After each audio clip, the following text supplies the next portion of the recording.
আমাদের করা কিছু গ্রাফিক্স ডিজাইন দেখব। সেই গ্রাফিক্স ডিজাইনগুলো থেকে কিছু ধারণা নেওয়ার চেষ্টা করব।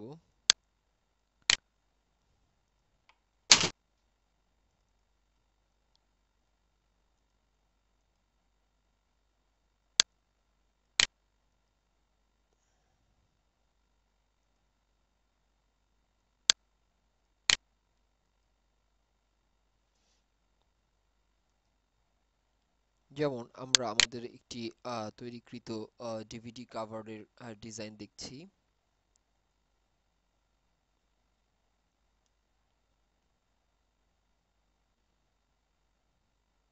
অ্যাডোবি ফটোশপে জাস্ট সিম্পলি আমাদের যে টুল বক্স রয়েছে, লেয়ার রয়েছে, নেভিগেটর রয়েছে এবং লেয়ার যে স্টাইল রয়েছে এবং ইমেজে কিছু স্টাইল রয়েছে এবং ফিল্টারে নানা ধরনের ফিল্টার ইফেক্ট রয়েছে, তার উপর বেস করে জাস্ট একটু হাতে কলমে জাস্ট একটু যদি সন্ধিচ্ছু মন নিয়ে যদি এগোনো যায় তাহলে খুব সহজেই দ্রুততার সাথে অনেক সুন্দর সুন্দর আর্টওয়ার্ক বা গ্রাফিক্স ডিজাইন তৈরি করা যাবে। আমরা আমাদের সামনে যে ডিভিডি কাভারটি দেখছি, এই ডিভিডি কাভারটি মূলত ফটোশপে তৈরি করা। আমরা এখানে প্রথম থেকে আসি যে কি কি ওয়েতে এই ডিজাইন কাভারটি তৈরি করা হলো। আমরা প্রথম লেয়ারে যদি সিলেক্ট করে অফ করে দিই তাহলে দেখতে পাচ্ছি যে আমাদের এখানে একটি ব্যাকগ্রাউন্ডে ছবি রয়েছে। তারপরে আমরা যদি অফ করি তাহলে মূলত এই লাইনটি রয়েছে। আপনারা দেখতে পাচ্ছেন যে দেখতে মনে হচ্ছে যে অনেক কমপ্লিকেটেড এবং অনেকগুলো লেয়ার রয়েছে, কিন্তু সিম্পলি জাস্ট যদি একটু সাধারণ মন নিয়ে দেখেন তাহলে মূলত আইডিয়াটি হবে যে কত সিম্পলি কত ছোট ছোট জিনিস দিয়ে মূলত এই কাভারটি তৈরি করা হয়েছে। পরের লেয়ারটির দিকে যদি তাকাই, আমরা শুধু একটি টেক্সট দেখতে পাচ্ছি। সরি, টেক্সটের উপর এই লাইনটি দেখতে পাচ্ছি এবং পরের এগুলো হচ্ছে সব টেক্সট লেয়ার। জাস্ট এই লেখাগুলো, আচ্ছা, টেক্সট লেয়ারগুলো বাদে অন্যান্য যেসব লেয়ার রয়েছে সেই লেয়ারগুলোকে অফ অন করি। আমরা জাস্ট এই ছবিগুলোকে একটা লেয়ারে নিয়েছি এবং এই লেয়ারের নিচে যেহেতু ড্রপ শ্যাডো দেখতে পাচ্ছি তাই আমরা অবশ্যই এই লেয়ারে ড্রপ শ্যাডো ইউজ করেছি।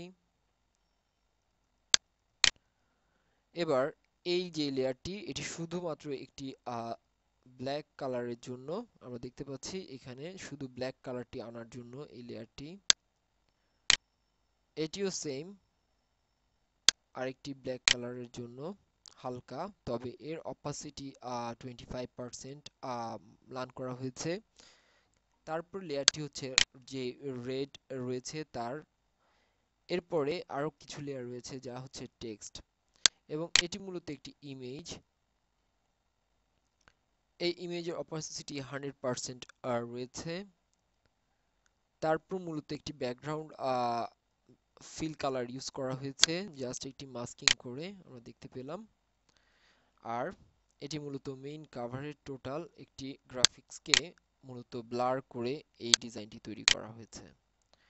তো এভাবে খুব অল্প সময়ে খুব ছোট ছোট সূক্ষ্ম টেকনিক খাটিয়ে আমরা এ ধরনের একটি চমৎকার কাভার খুব সহজে তৈরি করে নিতে পারবো। আমরা আরো একটি কাভার দেখি।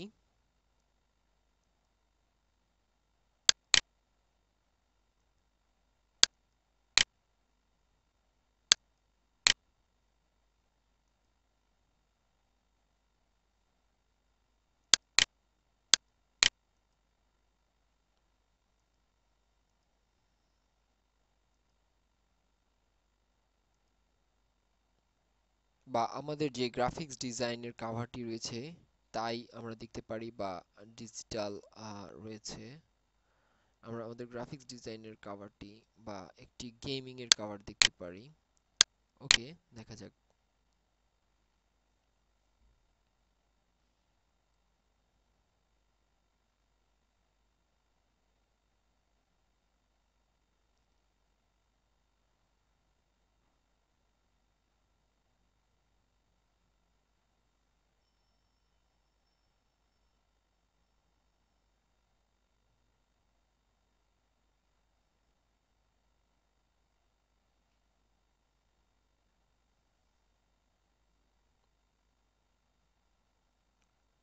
আমাদের গ্রাফিক্স ডিজাইনের কাভারটি আমরা দেখতে পাচ্ছি। ঠিক একইভাবে বিভিন্ন লেয়ারের মাধ্যমে এই ডিজাইনটি, চমৎকার ডিজাইনটি তৈরি করা হয়েছে। যেমন গ্রাফিক্সের জন্য লেখাটির জন্য আলাদা একটি টেক্সট লেয়ার, এবং এখানে প্রত্যেকটি যে গ্রাফিক্স রয়েছে প্রত্যেকটির জন্য আলাদা একটি লেয়ার। যেমন আমরা যদি এই লেয়ারটি সিলেক্ট করি তাহলে আমরা দেখতে পাবো যে এটি একটি আলাদা লেয়ার। তারপরে যে এখানে যে ইমেজটি রয়েছে এটিও মূলত একটি আলাদা লেয়ার আমরা দেখতে পাচ্ছি। তারপরে এখানে যে ভিডিও টিউটোরিয়াল, তার নিচে একটি ডিজাইন লেয়ার রয়েছে দেখতে পাচ্ছি। এবং এখানে এগুলো মূলত একটি আলাদা আলাদা ছবি একসাথে কম্বিনেশন করা হয়েছে। তারপর এখানে মূলত একটি ডিফারেন্ট লেয়ার রয়েছে জাস্ট এখানে একটি ওয়াটারমার্কের জন্য, এবং এর নিচে একটি ইমেজ রয়েছে। এবং আমরা দেখতে পাচ্ছি যে গ্রাফিক্স ডিজাইন লেখাটি চমৎকারভাবে ফুটিয়ে তোলার জন্য পিছনে যে একটি লেয়ার ইউজ করা হয়েছে। জাস্ট জাস্ট সিম্পলি কিছু আইডিয়া মাথায় রেখে যদি আমরা অগ্রসর হতে পারি তাহলে আমরা এ ধরনের চমৎকার গ্রাফিক্স ডিজাইন আমরা তৈরি করতে পারবো খুব সহজেই।